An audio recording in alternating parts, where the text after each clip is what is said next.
Friday night, rent is paid, talking to you.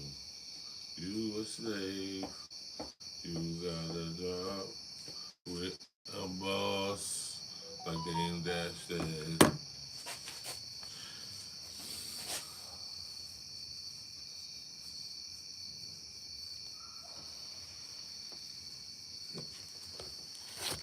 Alley oxen free. Everybody out there, know what I'm gonna talk about today. We want to talk about.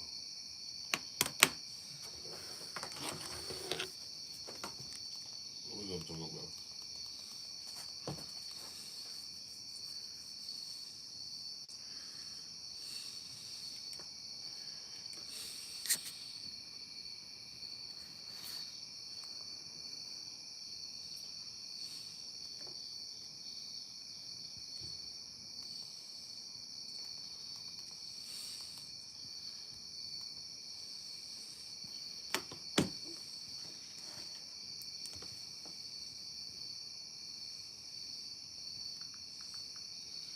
What we gonna talk about today?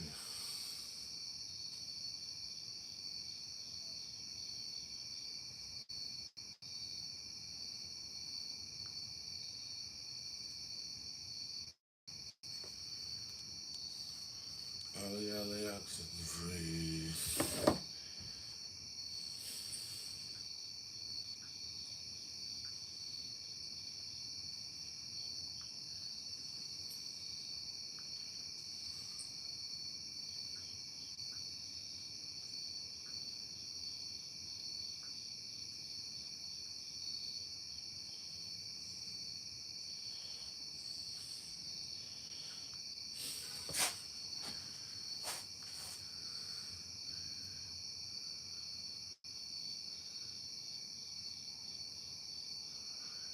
What should we talk about today?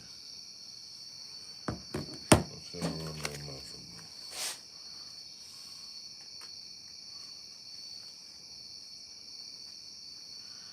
I ain't got no questions. I just gonna look at me.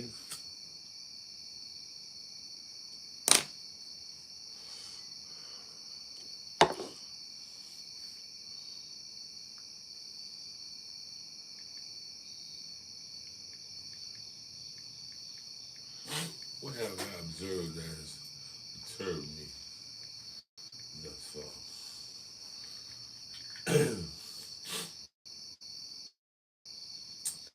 I am. Yeah, yeah. How about those Yankees?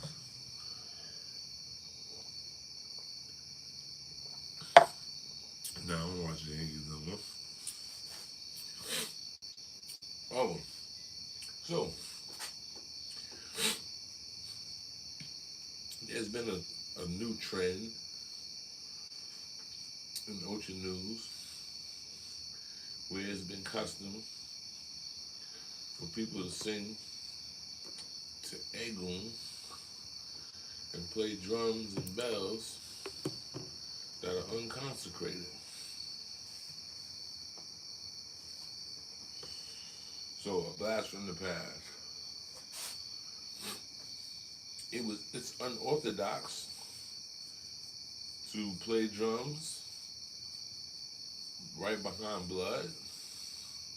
It is unorthodox to play skin drums that are not consecrated drums when playing for Oro Egu. I have seen people on the internet and they got a kunga and they got a wataka or a little bell with the hoe and a shakery and they sing Alumbawa Ori. And that was never done before. That is not custom, that is not orthodoxy. For the reason that there is an Odu that refers to the goat who breaks the drum paying for it with his own skin. And for this reason, when appropriating Egun, it is customary for them to play drums made of wood. Now, the esoteric connotations of that refer to the fact that the wood is dead, but it doesn't break like that, right? It would be a lot of force to break that. So we use the wooden drum, what they call the cajon, when they play for Fiesta de Muerto, for what they call Cuatro Espiritual, and they play it when honoring Oro Egun in a not so uh, grandiose manner. So, when playing to Oro Egun, the drums are to be without bells, and they are not dressed because no one is going to salute the drums or put their ashe to the drum or touch the drum besides the drummers.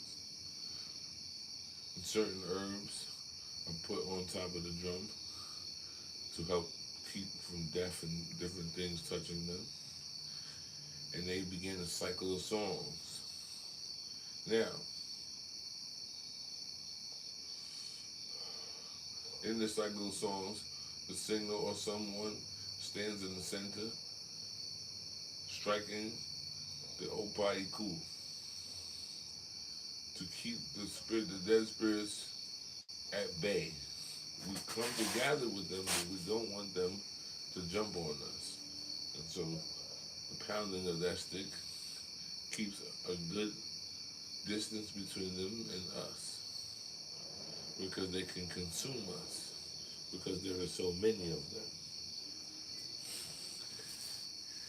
And we sing cycles of songs in celebration of death. Like I said, now it has been custom that people will play a conga drum and a shakere as if this is bembe. You're only there to honor a dead priest or the entity Oro itself in conjunction with Shango and Osai. Right? So, the first stories I've ever heard of Oro and a drumming for Oro, my elders tell me that they went and they had to take a bath and they had to play Oro Egun. And the next day, there was a throne set up for Shango, Oro, and Osai. And they play, and Shango is the one who dances in the presence of Oro. Right?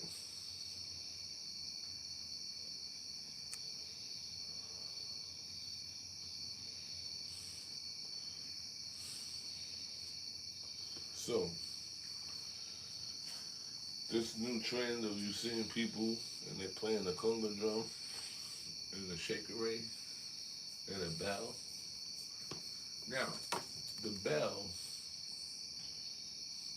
is already in opposition to the eagle, right? So, when the bell is being played, dee, dee, dee, dee, dee, dee, dee, dee, dee, dee, dee, that resonance is not for Oro Egun. It is mainly for Malongo, who associate the sound with the suffering of cutting cane and the train coming to pick up the cane, right? In the sugar plantations.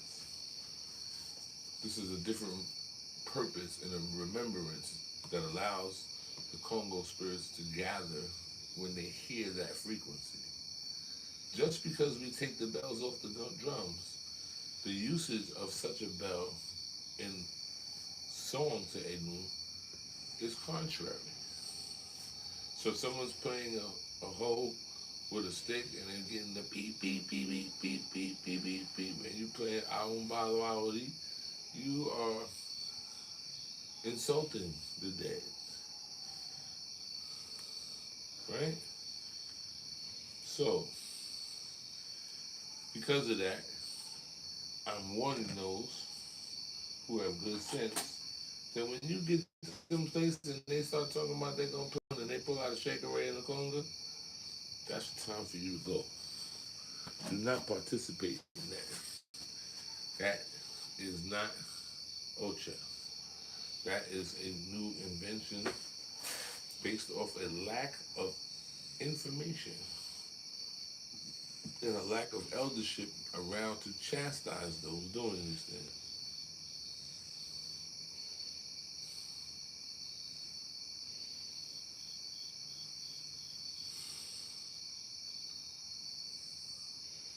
The thing in the background is a tree.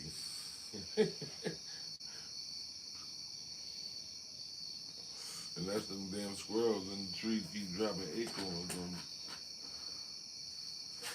on the roof. So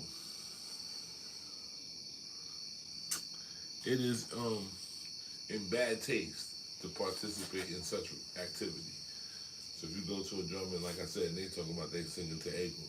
Now this whole thing with Egun is a mishap. There's several things that, you know, there may be some Bible out they're gonna come in here and try to tell me something, but there's no such thing.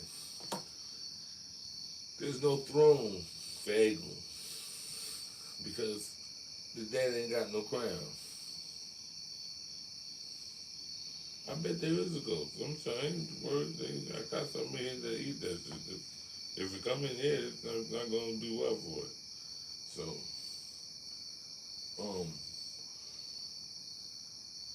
when it comes to Egun, number one, it is done for those who have had Osum painted on their heads.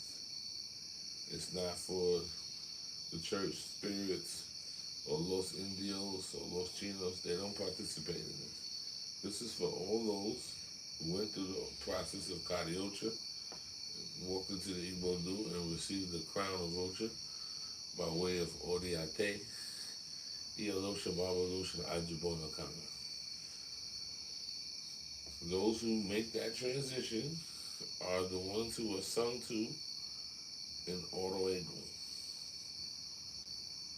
Now, this is why there is compartments to what we know as LUCUMI. LUCUMI does not just refer to the ORISHA practice of the tradition or the custom, but refers to ORISHA, spiritualism, Congo, and the usage of Babalaos and Ifa.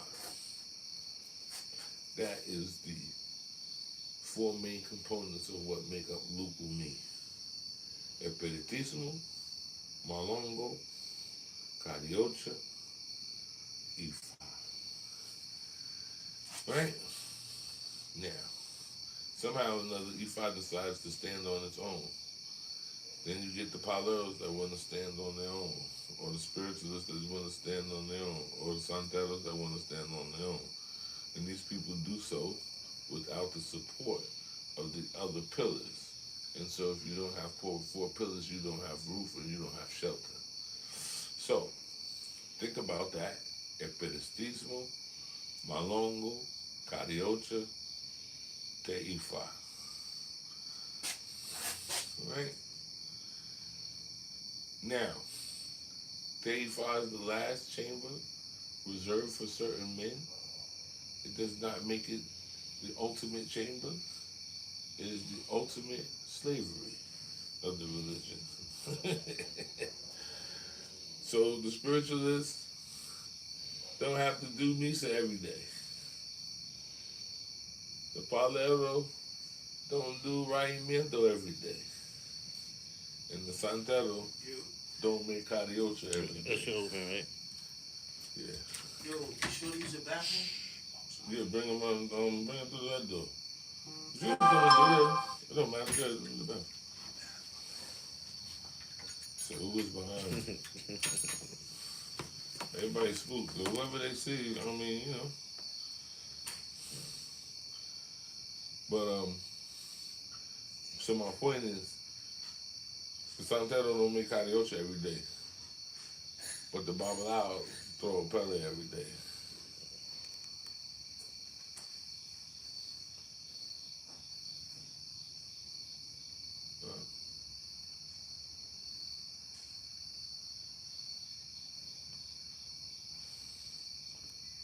trolling.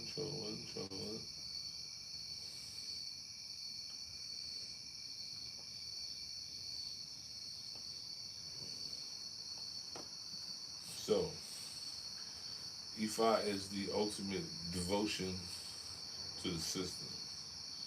It is not the pinnacle of intelligence and authority, but just merely a um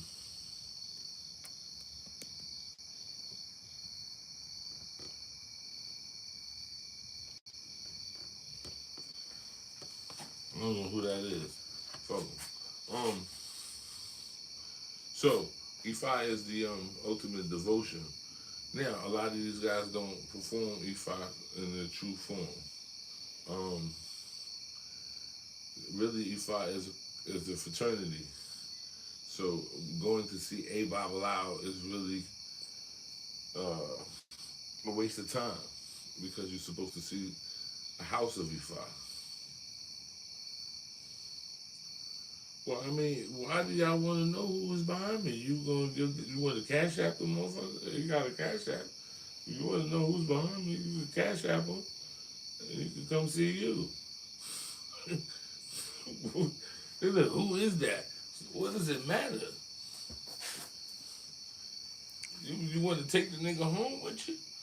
I don't understand how they see somebody. What? I don't care what they see. They want to know who he is. Dude, you gonna send some money to the nigga? What, you gonna send him a plane ticket?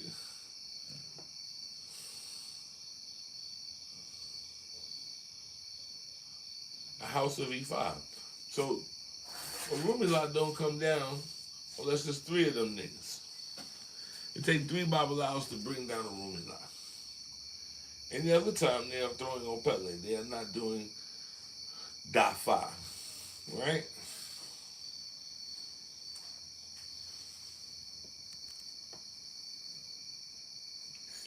And so because they're not doing Dafa every day, they're not talking to a roomie lot. Thus, they're not bringing him down. It requires three of them, and then three to be in the present for a room lot to come and descend on the opponent to talk to them. Right? Otherwise, they're using the chains that they use to pull themselves back and forth up to heaven. Okay. You want to kiss my brown eye too? Fuck are you talking about? I look like a fucking cracker. Fuck out of here. You want to kiss the brown eye too? Bitch ass nigga, out of here. Choke yourself to death. Anyhow, choke yourself, pal. So anyway, so it takes three of them to do what they need to do, right? So they are really the true devotion to the tradition because as a Santero, I don't have to throw shells every day. I don't have to make an ocha every day. And the spiritualists don't gotta have a fucking misa every day either. And neither does the Palero. But the Babalao gotta throw that chain every day. If he don't, then he wasting his time and his money. Because he should have been throwing that chain, because then when something happened, he didn't know that it was going to happen. Like, look at that. Right? So, yeah. The Ordo Egun. So Egun don't have no throne. So you go to somebody's house and they got this long throne and all these colors. Because those who have Cariocha understand that when Santeros die, a ceremony is performed. And so you don't go with your crown. And so if you ain't got no crown, you ain't got no throne. So Egun don't have no throne. And I don't care what Babalao tell me what some tutor say, somebody nay or whatever. It doesn't matter. Because all of that means nothing to the function of the system. The system says that Egun do not sit on the throne because there is no Egun that have a crown with the exception of Oro. Right? Yeah. So, if there's no crown for Egun, then there's no throne. And so, all of that, people having this whole thing spread out. Now, if you don't have Oro, you really don't need to have anything but a stick in the corner. And you might leave a glass of water down there. Because you don't have to put food down there a day. Because there's no need, because you are not doing any ceremony. Right? So, there is an obsession that black people have with the ancestors because of slavery. So motherfuckers are obsessed with the ancestors. You gotta put some food down for the ancestors. And you just splitting up your meals and you ain't gonna have those leftovers. Cause they not gonna do nothing but let that food spoil. Now, when we are performing ceremony, when someone is feeding their heads, someone is receiving Orisha, receiving Alekes, feeding Orisha, it is customary to service the Egun so that they are content, so that they do not interfere. George Bush, how about that? That's my favorite president. Somebody Hitler, fucking or Trump.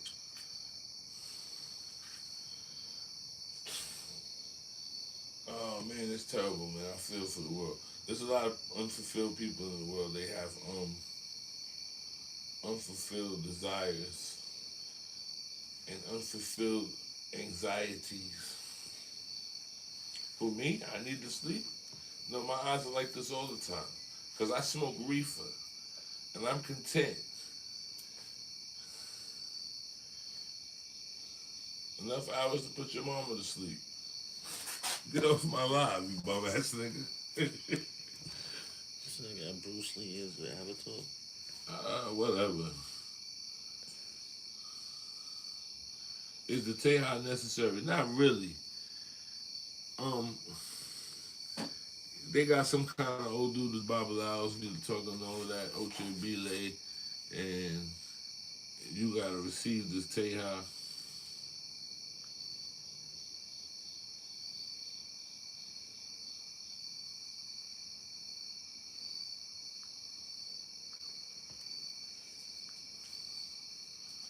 So the Teha is really a roof tile to the roof of Egun. One must be standing on the roof of Egun, so one has to receive the icon of Egun, which is Oro. Women don't receive it because women don't take care of death, because women are the stewards of life. This is why women don't perform in the Ashegun or the Ejebale rituals of taking life of the animals, because women are there here to assist in giving birth and nurturing. So that energy becomes canceled out because they are not purveyors of death. So women wanting to do something where Egun there's no purpose. Because death walks into the room 9 times when a woman is giving birth. Yes, even after menopause. So, to give you context, the story has nothing to do with blood. It has everything to do with Yemonja cursing women for looking at her son. Oro is close to death, and anything close to death is most beautiful. And when the female deities came to court Oro, he settled on Doya. He made her his bride. Depending on which train of thought you come from, some people say that she betrayed his love with Chango. And in doing so, he died of a broken heart. When they called Yemunja to gather her son's body, she cursed all the women that they should never look at her son ever again. And this is why the women turn around when we throw Obi to Oro, Egun, because they're not allowed to look at him. Now there was another story that talks about Oro and Egun being the truth. And so there was a story that Oro and Egungun were sitting on the banks of the river between heaven and earth. And Egungun said to Oro, I bet you I can swim to earth faster than you. And Oro took the bet, and they both jumped in the river. As Oro started to take off, Egungun got back on the river and started to take Oro's clothes and put them on. When Oro turned back to look and see, he saw Egungun putting on his clothes, and he began to run down the street. And Oro came behind him, but he had no clothes. And when the people looked out their window, first, they saw Egungun with Oro's clothes, and they said, look at the truth, all dressed up, running down the street. But not far behind them was Oro. And then they looked and he was naked. And they said, oh no, there goes the naked truth. But no one wanted to look at him, so everyone turned their head, especially their women, because they were embarrassed to look and see him like that. Right?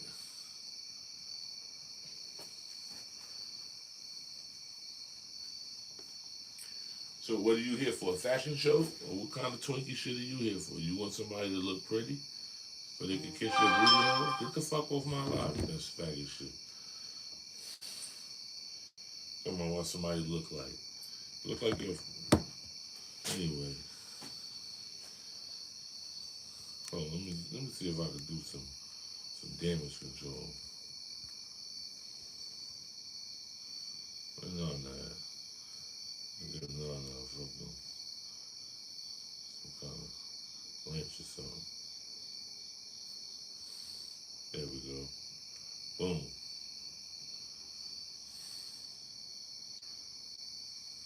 Boop, boop, boop, boop, boop.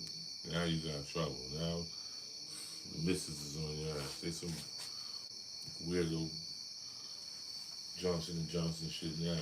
You get out of here.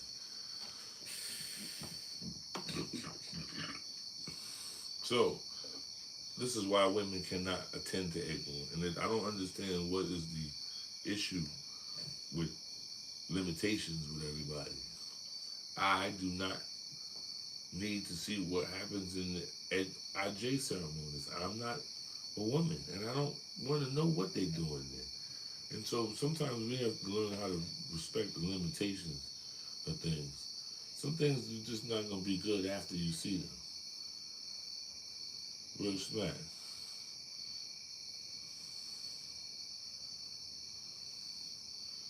Well, so technically, so first you have to understand why the Egungun cult functions within the society in Yoruba land. So we can go through the history. The history is the story of Moremi, that the people from Nupe used to invade Ile Ife, and they would use the masquerade as a form of psychological warfare. And in doing so, they would sack Ile Ife and take food and people. One attack, they took the Oni's wife, Moremi, and they took her back to Nupe with them. And when she saw the men disrobe from the masquerade and realized that they were men, she waited and she learned their customs. And time was spent that she escaped and she went back to Ife. And she told the people of Ife, when the Gunguns returned, set fire to them. And when they came back, they began to set fire to them. So, this is partly why some of the customs of the Gungun today, they still set fire to them as a part of the ritual. Now, politically, this cult is allowed to chastise the king.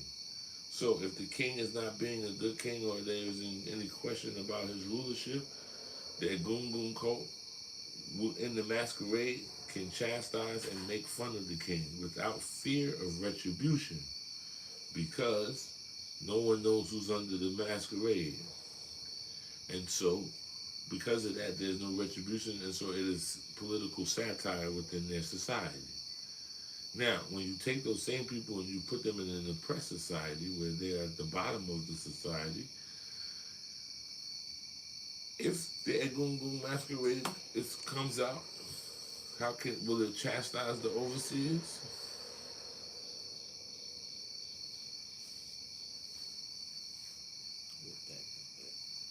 Nah, get them, whoever talking about something that ain't got nothing about what we talking about, send them home.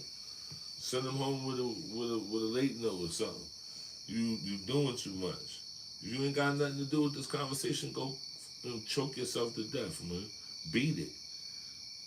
You just want attention? Nobody wants to give you attention. Go put a dress on, then you might get some attention.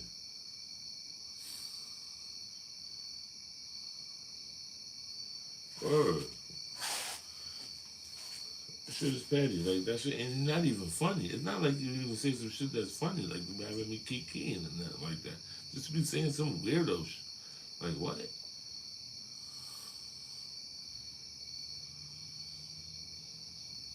Get him out of here. Fly. So, in the context of in an oppressed society, if the Egungun comes out and it chastises the overseer, what is the protection of the masquerade that the overseer won't burn everybody in the barrack rooms? And so it becomes an obsolete function. So so this is partly why. So now, if you, in contrast, if you view what goes on in Vodou in Haiti, some of them, the laws put on sunglasses, and that is to create a masquerade. In Brazil, they have beaded crowns that cover the face. In our circumstance in the New World, and especially in places like Cuba and then the New World, it is essential for us to have a face-to-face discourse with the deity so that we understand that we are not being tricked by false possession. Get whoever that is out of here too. He gotta go too. Talking stupid. You look like a pimp. Are you a pimp? No, your mother's a pimp. Your mother's your uncle. Your mother's a stunt double in gay movies. Fuck out of here. Beat it. Talk about you look like a pimp. Like, go kill yourself, man. You look like I took your bitch. That's what it is. Yeah, just these lame niggas ain't never had no vagina. You know what I mean? Just go do something, man. Just fucking life together. Niggas got pizza boxes in their house. And your toilet bowl got rings around it.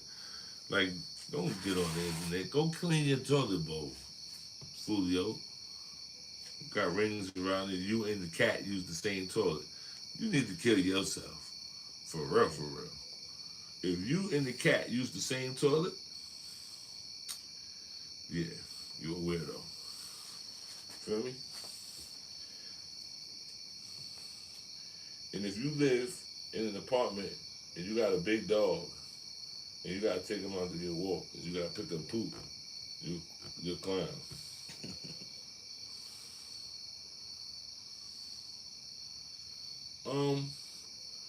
Yeah, the Ireme, again, but it is,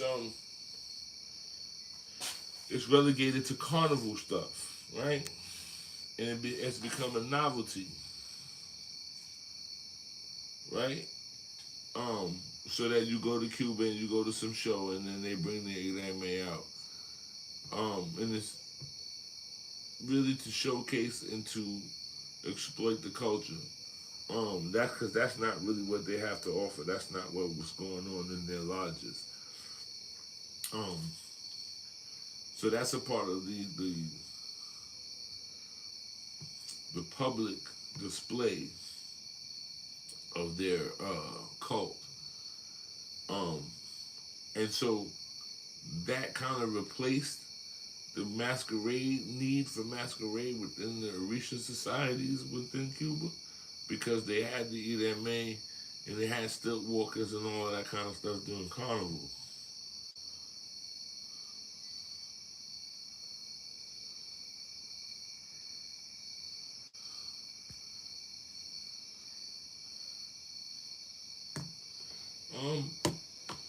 Because of the people who, if this becomes your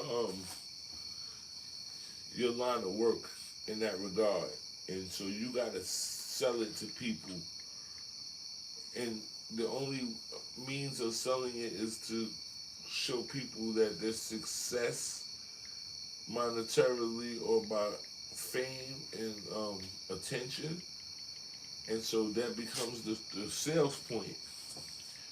So when you go to buy a car, the sales point becomes about safety and the convenience of the car and how much miles you get on the gas, right? These become selling points.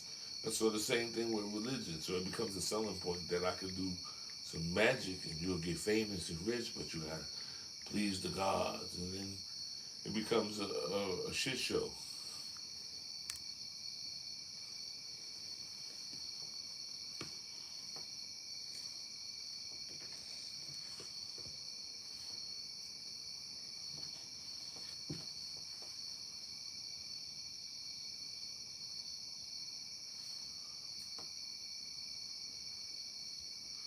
No, so that is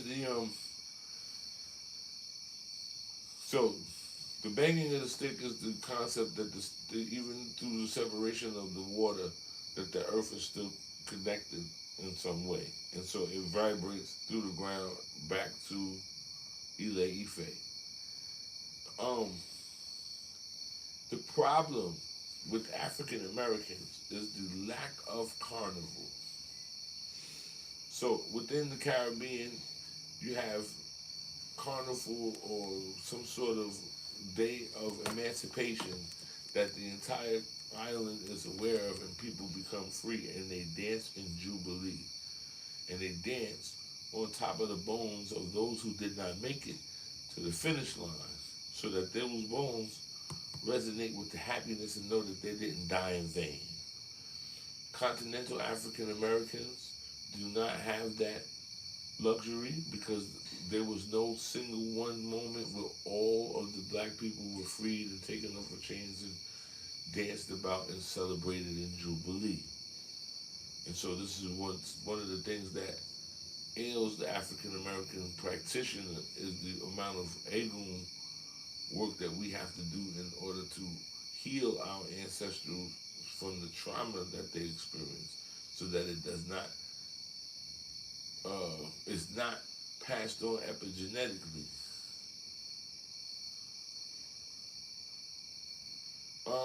Marty, it has its purpose, but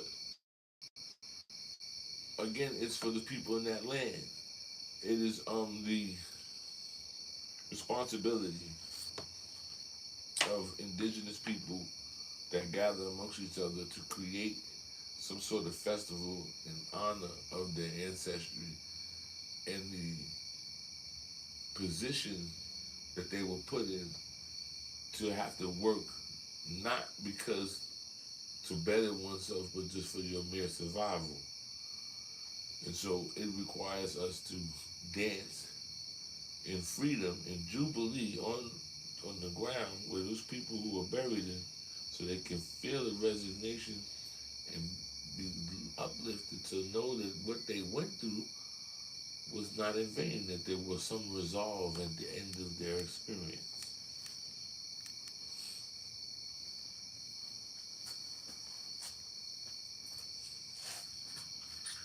And so this is why those people who run to Africa, who run to LUCUMI, who run to Cuba, and who run to Haiti do themselves a disservice, because they have not done the egun work. And so you haven't done the egun work, you don't have the compartmentalization of the different kinds of spirits that surround you that help create your spiritual core. And so what happens? There's no resolve and there's no healing.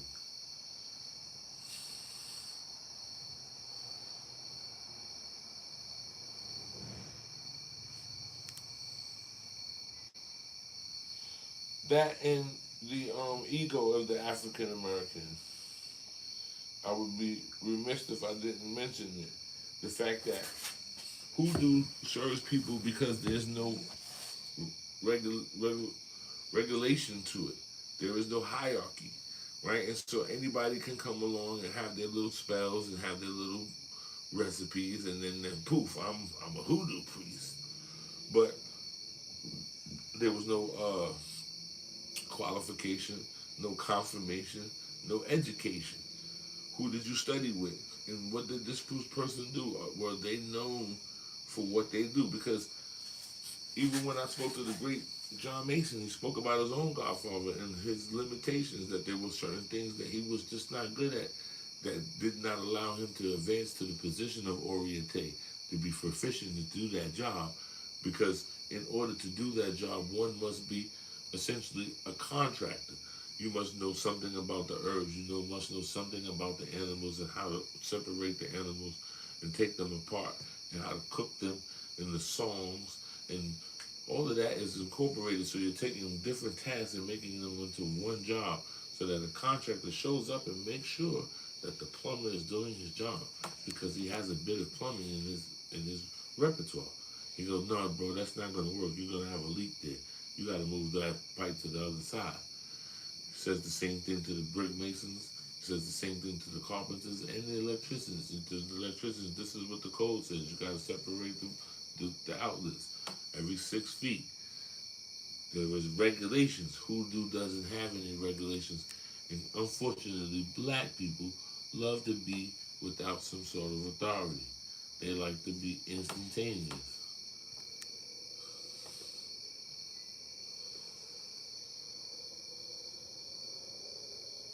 Yes, and I'm outside, baby. This is what are you talking about?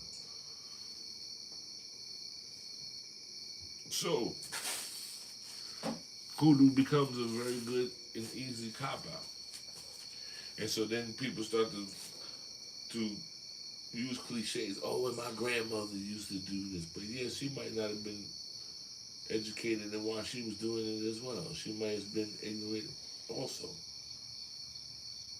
Because there is uh, a discipline in all of this. And it's not just about what you feel and how the spirit feels. Who are you talking to? This is the problem that I have with all of the new age spiritualists. And people say, I feel spirit telling me something. Well, what confirmation and confidence do you have with that spirit? You don't know the spirit's name. What other situations have you and this spirit been in? The spirit was on point, right? And what are your guarantees that this spirit that you're talking to is dealing with you is malevolent?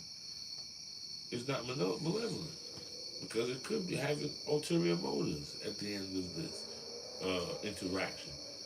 So this is why you require a congregation. People, we have a saying: a black cat sees well in the dark, but he can't see himself. And so you require peership. You require people, a council, people to a community.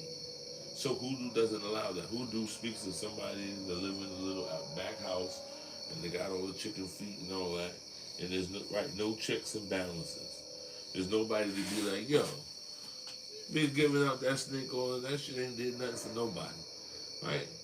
So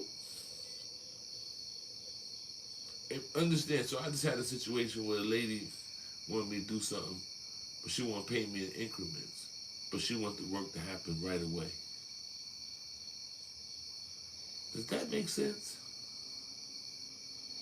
You want the work to be instantaneous, but you want to put me on a payment plan.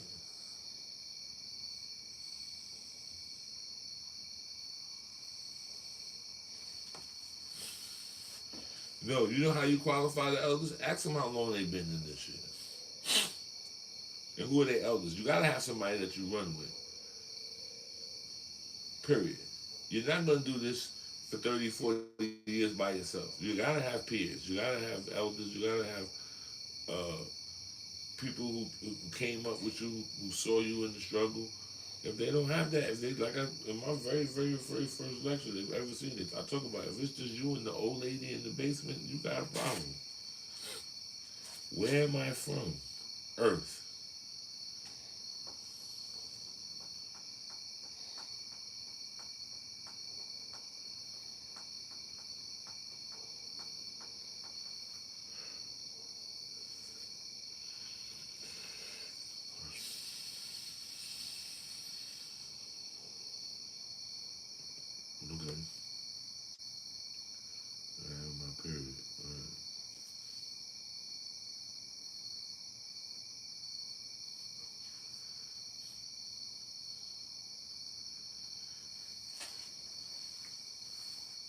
So some of the stuff that I say is sensitive to some people because they don't want to deal with the realities, and that's the problem. So everyone is looking for a godparent that look like Gandalf the Grey, and it's gonna be all wise and let you step all over them, and they're just gonna be like, oh, and he'll learn the lesson, he'll be back. No, you shit on me. At some point, I can't fuck with you, and it's not because we got beef. It's just because I've learned that I'm not. You're just not productive around me. Ain't nothing good gonna come out of you being around me.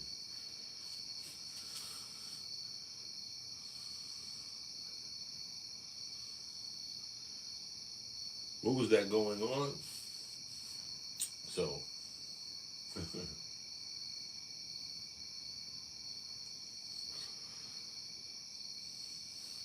it would be out of line for me to speak on something that I'm not sworn to. But essentially, it's a bond being made between the possessed and the unpossessed, but not with the actual horse, not with the person, with the vessel, but with the spirit in the person that they're drinking the blood from. Now, again, I'm not a priest of that, so I can't really go into detail because I would be stepping above my pay grade. I don't know that. I don't do that. I mention these books as reference to people to see the possibilities of the supernatural. So, anybody worried about artificial intelligence, I deal with supernatural intelligence.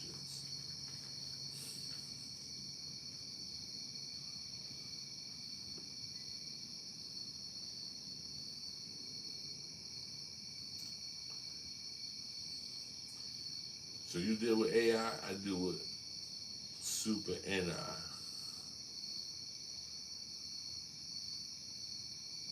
How about that? A natural intelligence. It's not artificial, it's not put together.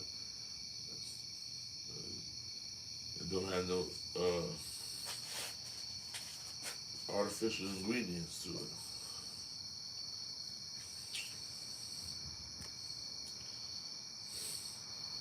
It's funny how people say the obvious shit, like, oh, you're high. Like, some, yeah.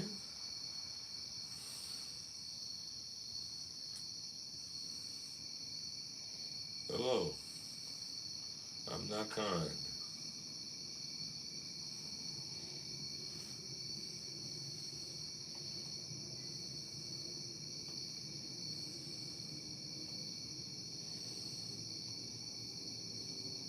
It's supposed to be a bot. Actually, my favorite song.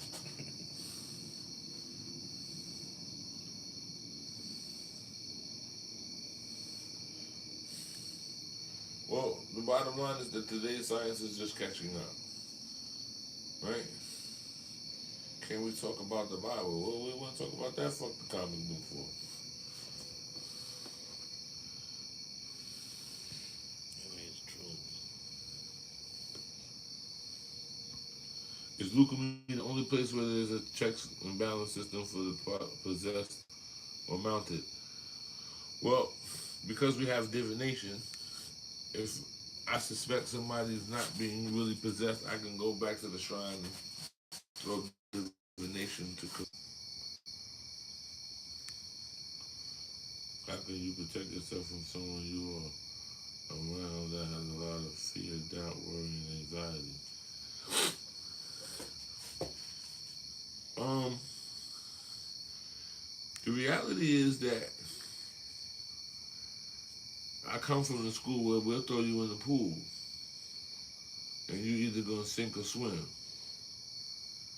There's no time in the room for anxiety. Um, that is the arrestment by fear. So you have choices. Not all the time do you have good options, but you have choices. And so you have to decide, am I going to be in fear? So it's like this. If I'm starving, whatever fears I have about asking people for food, at some point I got to get over them, or else I'm going to go through the pains of not eating. If crime, I'm afraid of crime, I have to put myself in a position to feel like if I gotta really do crime because I'm about to starve, at least if I get arrested, I'll get 3 hots in a cot. And so the anxiety shouldn't be a position for anybody at that point. I think it is a convenient way for people to cop out is to blame it on anxiety.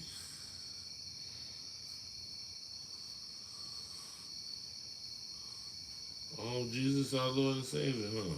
All right. Well, riddle me this, Batman. How your Jesus your Lord and Savior and he can't even fucking scratch his nuts? He got 2 fucking nails in his hands and 1 in his feet. And the nigga's up there with a crown of thorns and you asking him for help. You're a dummy if you think he's your Lord and Savior, you fucking idiot. Dummies. Niggas, like, that's you praying to a nigga to help you when you ain't even got a nail or a fucking hammer to take the nails out of his hands and take them off the cross. The nigga is on there, he can't scratch his nuts. And you up there talking about, help me. That's like me being homeless, or you come to me talking about, yo son, I'm about to lose my apartment, and I take you to the gas station and I introduce you to the bum nigga on the street that's living out there, and be like, pray to him. He gonna get you a house. Are you serious? No, no, no, no. Jesus is the word. Jesus is God. Why you talk about Jesus like that? Why you talk about Jesus like that? Right? And so you gotta be stupid to tell me that I'm gonna ask a nigga that's tied up on a cross with nails in his hand, bleeding out the side of his fucking body, to help me do what? This nigga's helpless. And that's why I'm telling you talking monkeys are helpless. You would scratch his nuts? You a nut scratcher? Where's baby girl at? Get them out of here. Send them to the abyss. These robots. These robots. Damn robots. They're taking over. So no, ain't nobody worried about no Jesus Christ, and ain't nobody worried about no stupid ass comic book that niggas keep trying to find themselves in. We're the Hamites. We're the socialites. We're the Diddy tights. Yeah, that's what you are.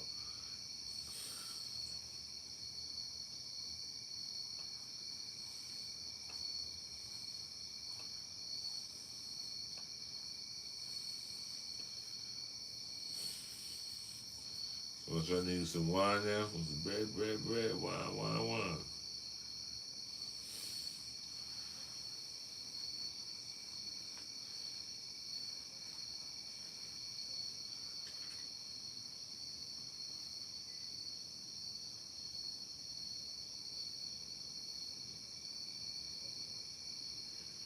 Yeah, I know.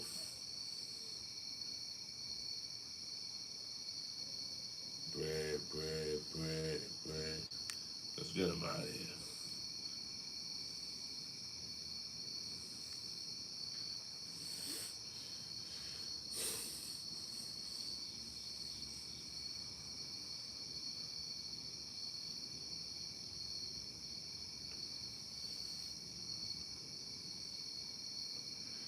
It ain't even about being broke, man. Motherfuckers is retarded. Right? So let's look at the word. Retarded. Retard. Tard is to be tardy, to be late. Retarded means you always late. Feel me? It's not a bad word.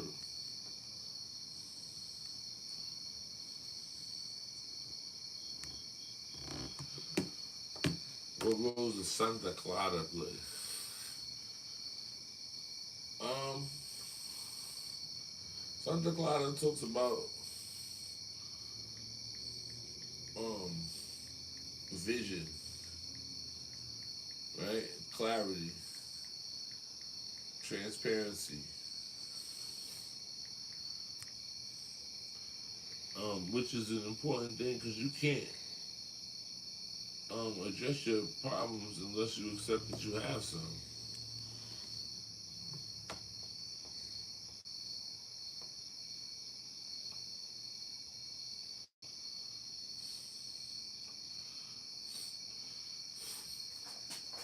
Oh well, you love Jesus so much, then go see him.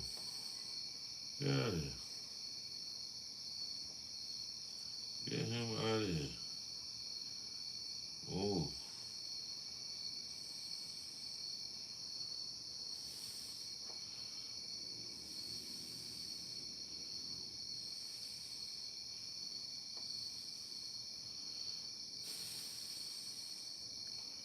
so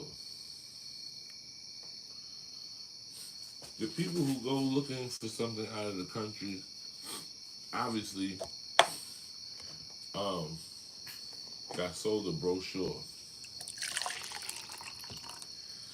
because if this shit is for you, it'll find you, or you'll find it.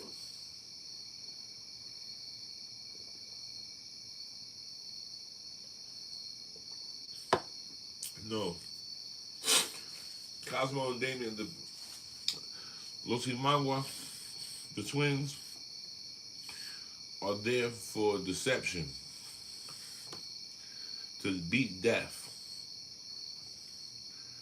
to have vigor, to be double what you are. Make sense?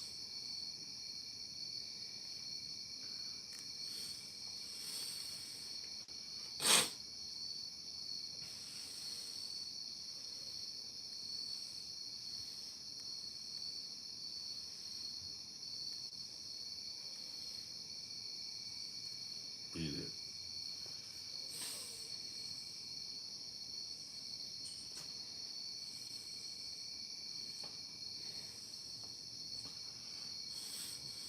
Beat it.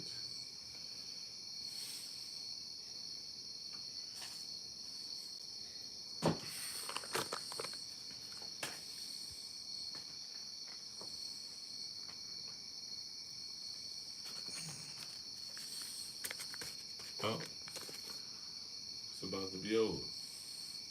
Yeah. We can only do this for a moment. We can't let them spam us.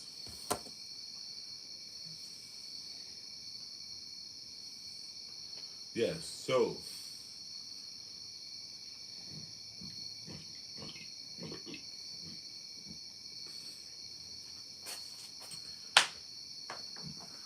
you have to understand why the twins are seen as miraculous, first of all, because of the connotation that comes from the LUCUMI and their adoration for the twins. In the ORISHA uh, theology, the twins are the only entities that can successfully defeat death.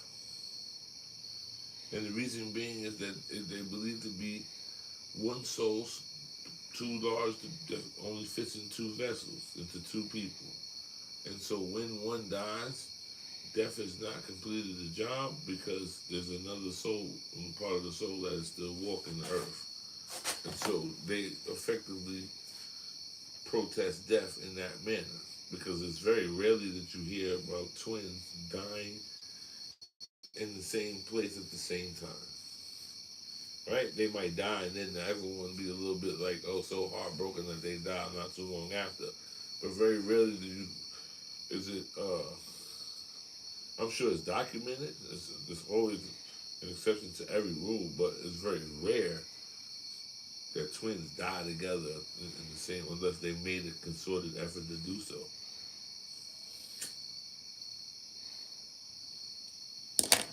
So at the Bogota,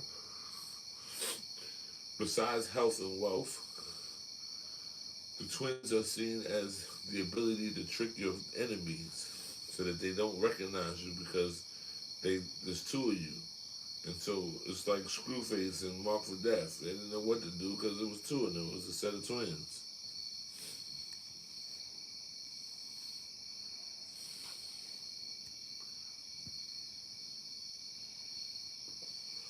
Right, but that's everybody died. Right? Everybody dies in that. That's not like a circumstance where a set of twins are born. Usually one twin may die at birth. Then you have a set of twins where one dies and then afterwards the other one doesn't know how to cope without it. But very rarely is it a big percentage of twins dying at the same time. And for this reason, they are admired for their ability to thwart death.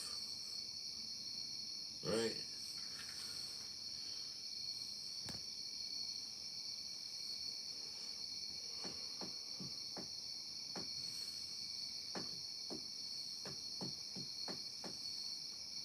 Yeah, I'm about to go to bed because I ain't talking about nothing. Not the people that are saying, but it's just too much fucking kitty shit going on. Grown men.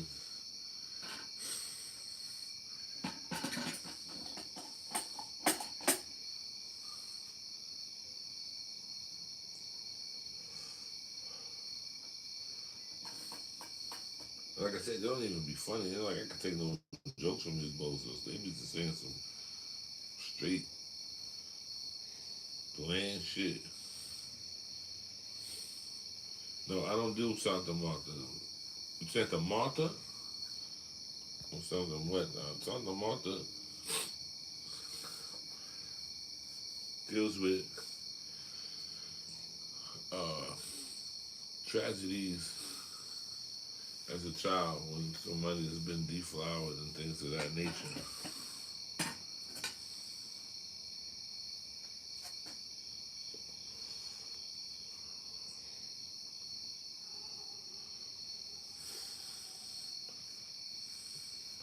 Santa Marta, yeah. You're talking about the lady that got a foot on the dragon. I mean, on the crocodile or the dragon.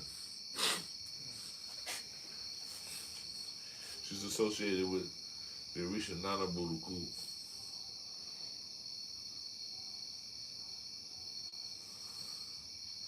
She's in the commission of Los Monias, the nuns.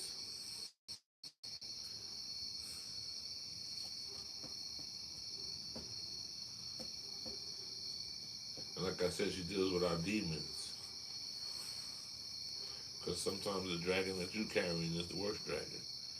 So you need to put a foot on that shit.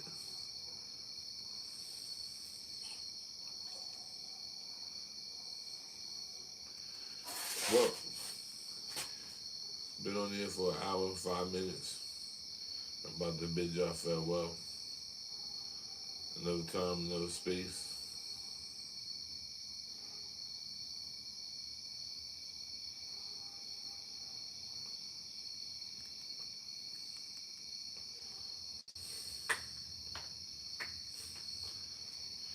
Yeah, but you have to put them to work. We don't pray to anything that's idle, right?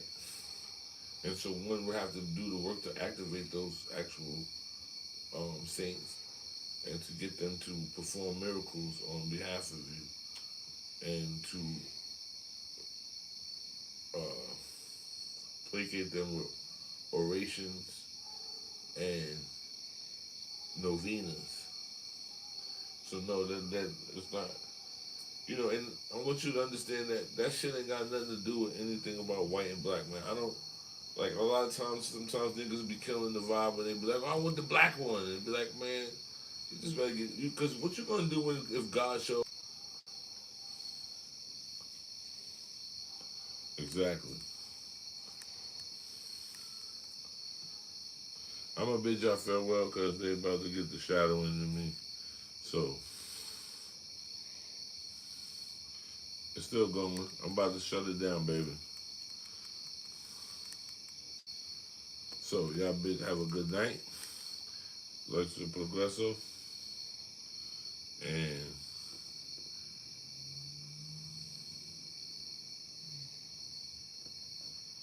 oh, Mac Daddy Pimp, get him some baby oil.